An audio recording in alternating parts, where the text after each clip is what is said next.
Welcome to the Wisconsin Music Podcast.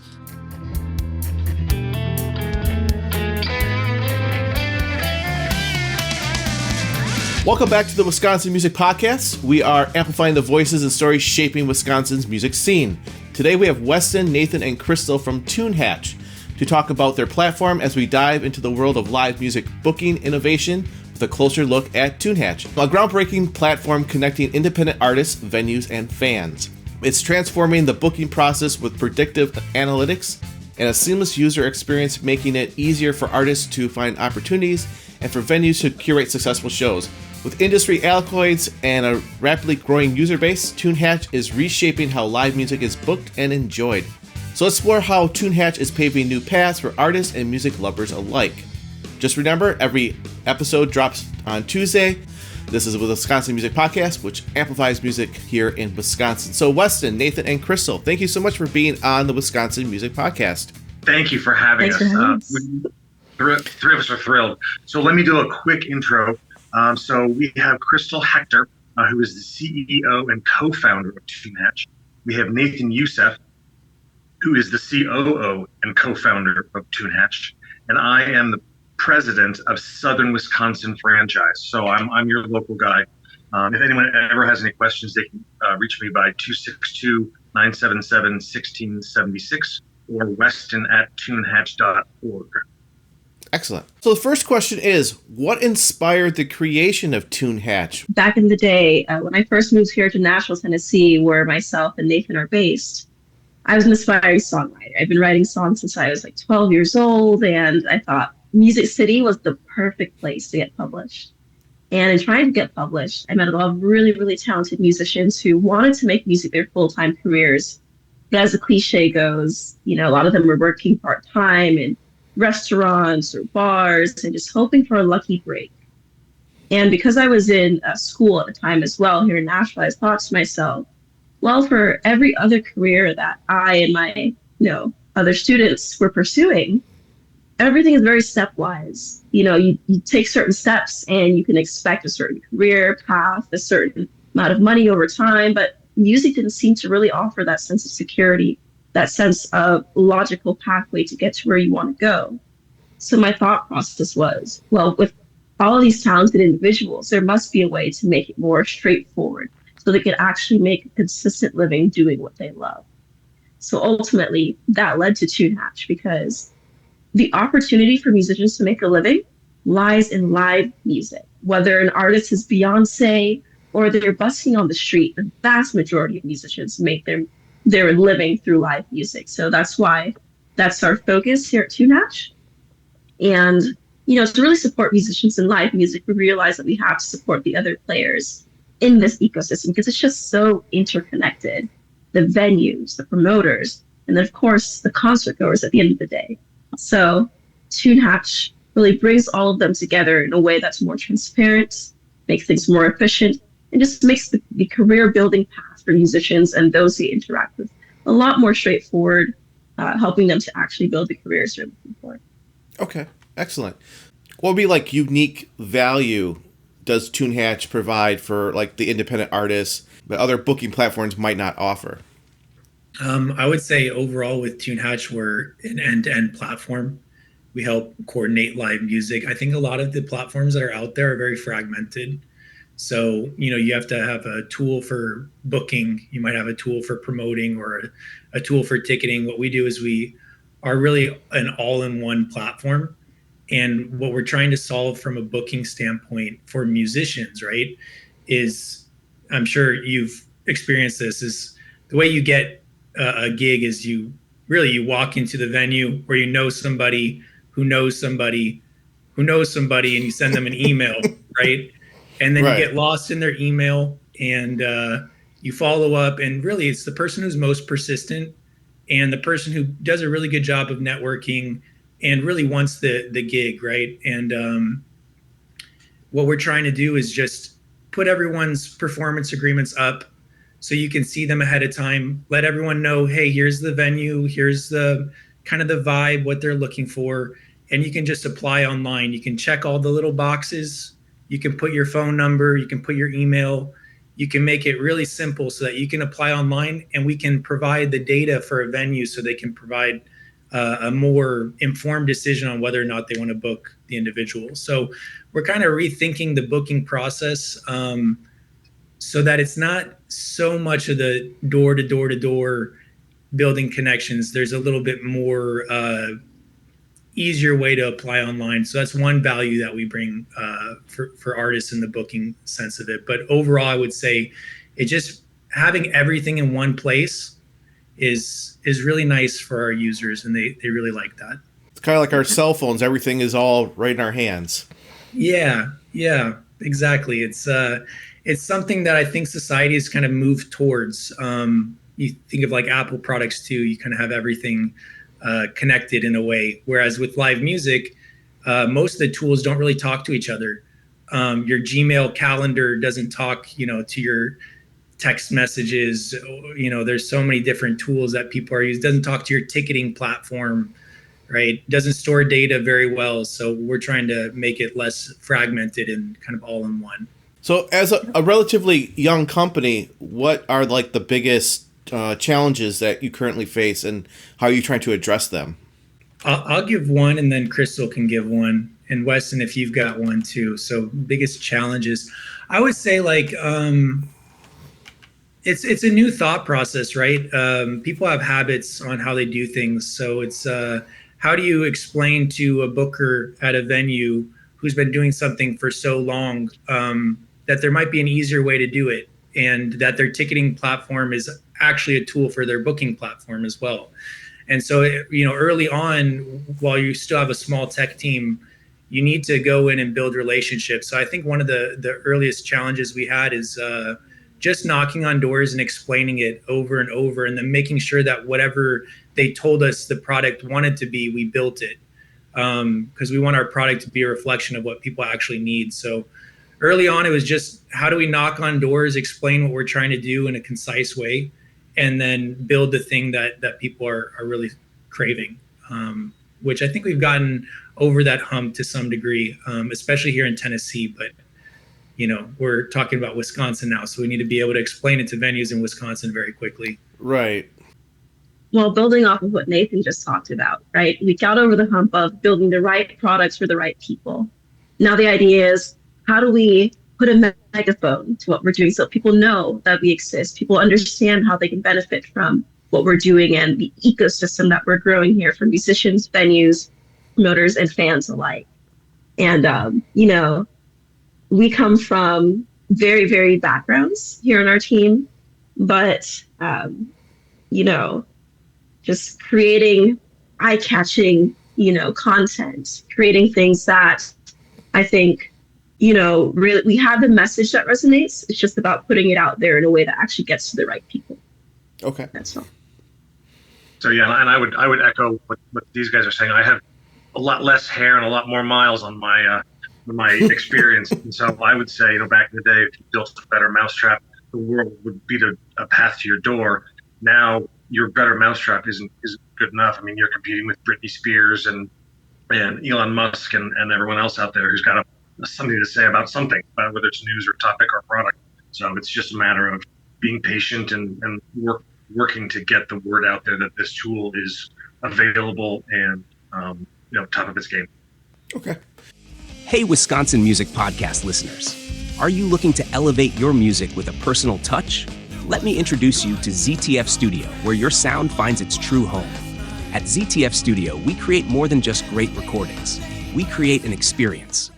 Our cozy, home-based studio in Southeast Wisconsin is designed to make you feel comfortable and inspired.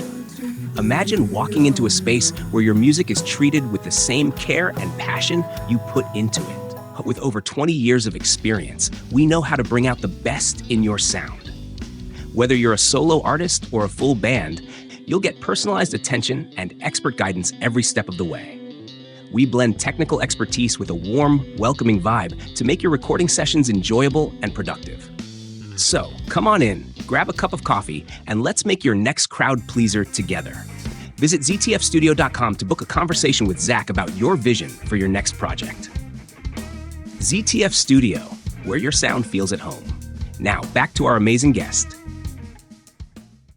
Now, moving on to like technology and the operations of this, and hopefully this question is relevant, but what I'm thinking is, can you describe how the predictive analytics work for booking the shows? How does this technology specifically benefit both the venues and the artists? So we can't give away all of our trade secrets, Right. but we can share a little bit. So our platform, because it's end to end, booking, promoting, ticketing, and actually settling the shows as well, we're collecting data along the entire end to end process. And that data is used to benefit the musicians, benefit the promoters, and benefit the venues. So as Nathan was talking about before, how do we help venues actually, pick musicians that are a good fit for their venue? Oftentimes it's a gut decision making. They'll listen to a song and think, well, I like this song, I like this artist, I think my fans will like them as well. And that's not always the case, or something like perhaps an artist who was on the lineup with 5 other artists had a total turnout of 100 at a show.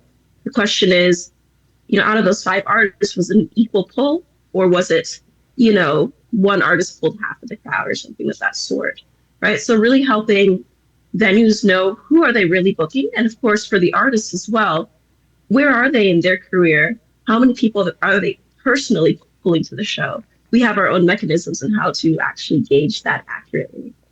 Excellent. Weston or Nathan, you have anything to add to that, or? Yeah, I would say one of the major attributes to this tool is the fact that it allows a vision for artists. So let's say you're killing it in Nashville, and you want to grow your business, you want to grow your reputation.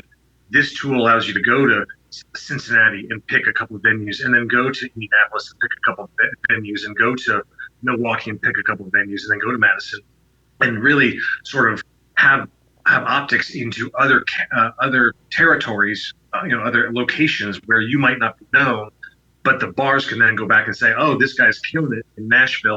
Of course we want to have him in Cincinnati. Of course we want to start booking people that are sort of outside our normal scope. So it's a vision of the entire country, of opportunities that may not have existed before.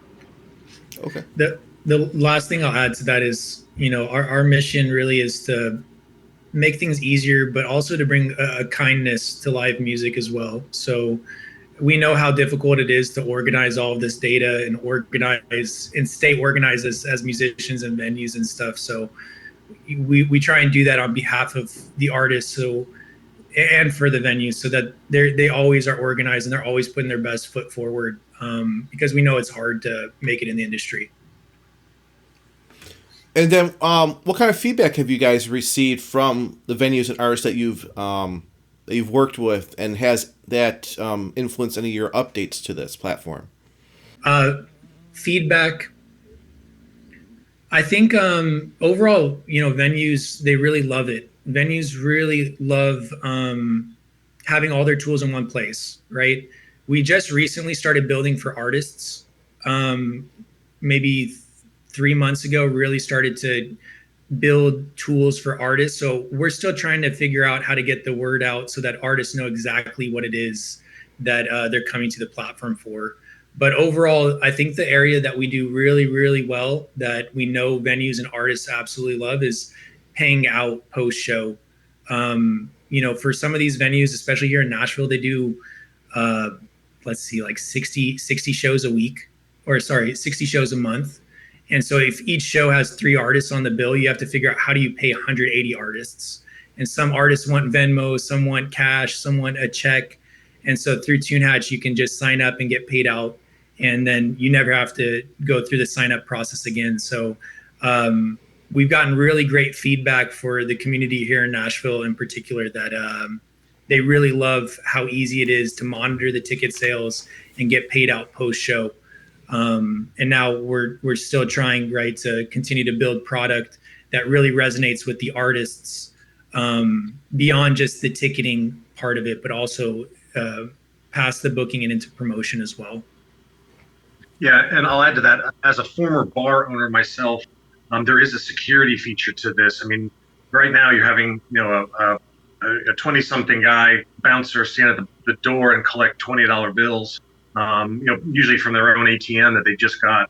And obviously, I had a problem with people pocketing the money, and cash is cash, and then I'm paying a band in cash, and they're walking out the back door with all their instruments, waiting to get held up. So there's really is a security and tracking of ticket sales, real time ticket sales, and just having a more of a secure platform to do the ticketing. Excellent. Yeah, that I can see how that can be very helpful. With like the user experience and the value proposition, are there particular metrics that you use to measure success for the shows booked through TuneHatch? So obviously, how well does the show do in terms of tickets sold? That's one thing. But also, how many artists are getting booked? How often is each artist getting booked? When a person buys a ticket to a show, right? How many people is each individual artist bringing out to the show? Those kinds of metrics, and seeing growth over time for each individual venue and each individual artist tells us that things are working well for them. Yeah, tracking ticket sales against capacity is one of the key metrics, right? If the capacity of the room is 100, someone sells 80 tickets, that's pretty good, right? Have you heard testimonies from artists and venues that particularly highlight the impact of your platform? I'll give one. We work with one venue here in town called the Bowery Vault. It is a 50 capacity venue, and the owner, Vero, she does literally like everything. She staffs, she books, she promotes the shows, she tickets the shows, she makes sure that there's liquor, the ice machine works, everything. And we, early on when we were building the product, a lot of it we were building just for her. We knew that it would be able to scale to other places in town and across the country, but we built a lot of tools specifically for her. And what we did was we sat with her. We saw how long it takes her to create a flyer, so we automated that. We saw how long it takes for her to, reach out to artists, so we tried our best to automate that, to sell tickets, all of those things, and we ended up cutting down her total hours from 60 to 20 per week. So, she has a life outside of work, and one of our missions for venues in particular is to make sure that people can go on vacations. It feels like you're always firefighting when you're working in a venue, but you can spend more time with your family and all of that. So really proud of the work that we did to cut down her hours in particular. So that's one testimonial for venues. And then in what ways does TuneHatch plan to support artists at different stages of their careers, especially emerging or independents?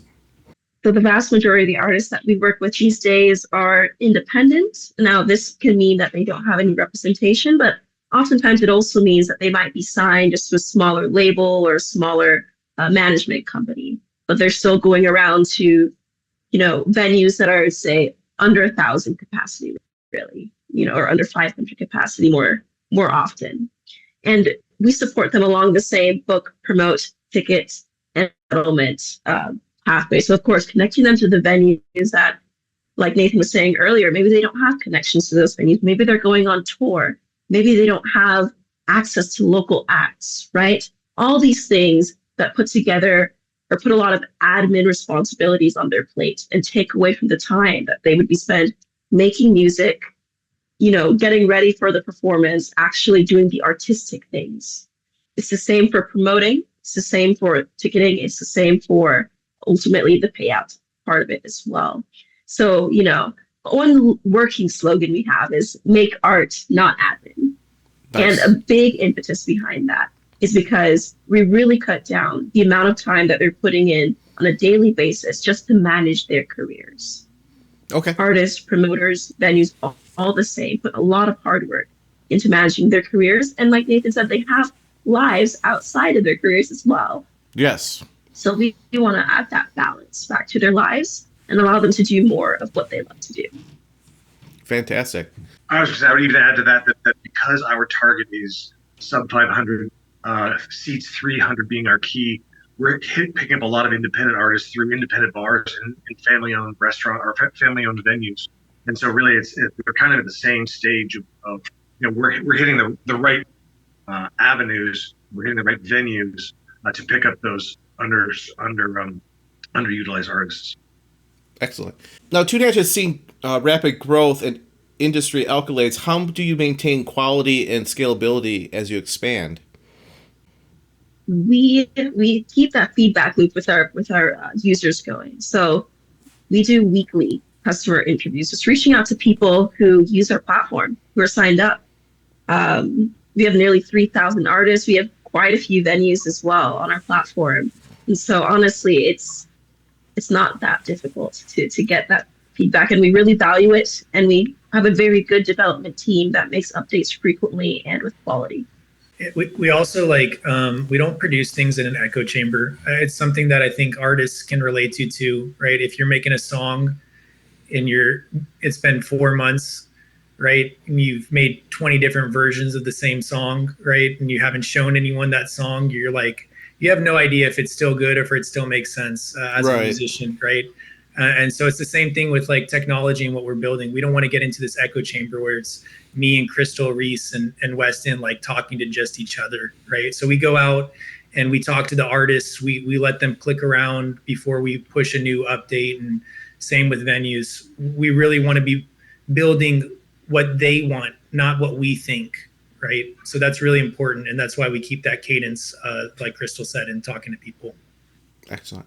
What are the plans over the next 5 years? What's the vision? How does the company plan to stay adaptable in the evolving music industry? Well, at the end of the day, keeping our mission at the forefront is number one. Are we really creating this ecosystem that is more efficient, more transparent, and more profitable for our user groups? And as long as we're sticking to that path, of course, bringing in new kinds of technology, be it forms of AI, right, improving on predictive analytics, all of those, ways to improve our platform. That's important. Of course, that will happen. But first and foremost for us is to stick to that mission. And if we're accomplishing that mission, we know that what we build will be correct and will help our users. So we have listeners that are, obviously listening to this, and I was thinking, okay, this might be something that they want to get involved with, but when it comes down to it, it's price. Is it a monthly subscription? Is it a yearly buy-in? How does this look for you and the artist price wise? So it's free. It's free for venues. It's free for artists. If they sell a ticket for $10, we don't take any money out of the ticket sale either. So it's pretty frictionless to get signed up and use it. The way we make money is through the service fee. And we've seen through Ticketmaster and a lot of these big ticketing companies that they, maybe Crystal has a better way of saying it, but I'm just going to say they do a terrible job of maintaining reasonable fee prices. They can skyrocket as high as 80%. You check out and it's 80% tack on. So we have a modest fee that's parallels a lot of our competitors. On a $5 ticket, it's $1. On a $10 ticket, it's $2, right? And with that service fee, we can actually provide a lot more value by giving all the tools that we talked about today for free. So we're really rethinking our thought process. Obviously, in the future down the line, we're going to be offering subscription models for more advanced tools for venues and for artists. But right now, artists and venues can sign up for free. Is there anything that I haven't kind of touched on that you guys wanted to express to those out there that are listening?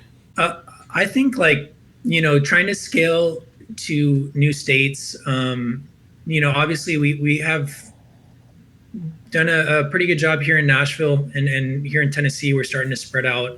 But really, with your podcast being so Wisconsin based, we definitely want to make sure that we're answering any questions that are specific to Wisconsin or, Weston, did you have any thoughts on that? Yeah, Nathan, give us 2 minutes on how the tool works with social media to really push things to calendars and social media and that kind of stuff. So for social media, one of the things that we do for artists is we create their link in bio tool. Hatch link is what we call it. So if you're familiar with Instagram, you go on and you can update your shows and your music and all that stuff through your Instagram bio. We give artists the ability to just seamlessly create their link in bio tool, so it's constantly updating their Instagram. So whenever they post a new show on TuneHatch, it automatically updates their link in bio. People can buy tickets. That was the main way that we help artists promote, but we also give the same tools to venues. They have that same ability, and they also can post on Facebook and Instagram through our platform as well. We're trying to make things easier to promote shows through social media in that way.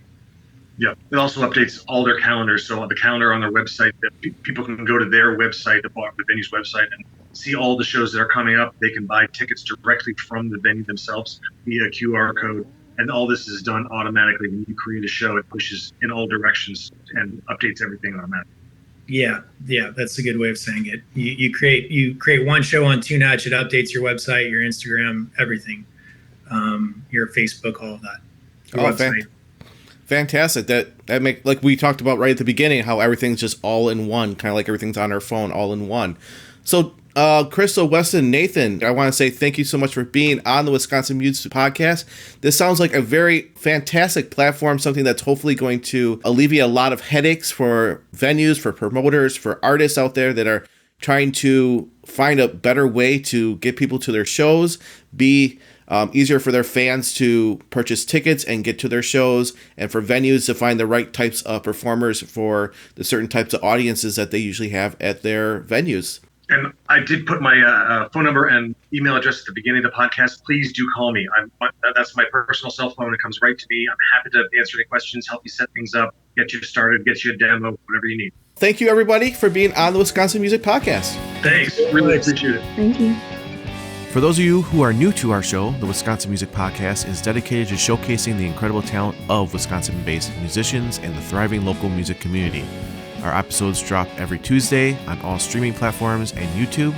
If you'd like to be on the show, just go to wisconsinmusicpodcast.com, fill out the guest request form up at the top, ask for your email and your name, and then I'll send you an auto email asking you for more information.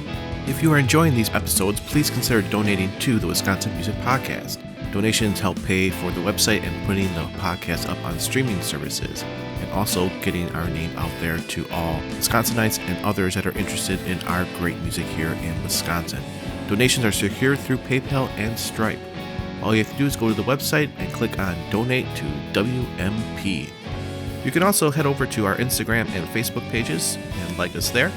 Leave some comments. Also go to the podcast review section of your podcast player and leave a 5-star review. Would be great. You can also head over to YouTube and watch the interviews and leave comments there as well. Well, thanks again for tuning in to another episode of the Wisconsin Music Podcast. Once again, I'm Zach Fell, your host and creator of the Wisconsin Music Podcast, where I love to amplify the great sounds coming out of the Wisconsin state. We have great talent here, great support, great listeners. Have a great week, everybody, and we'll see you next time.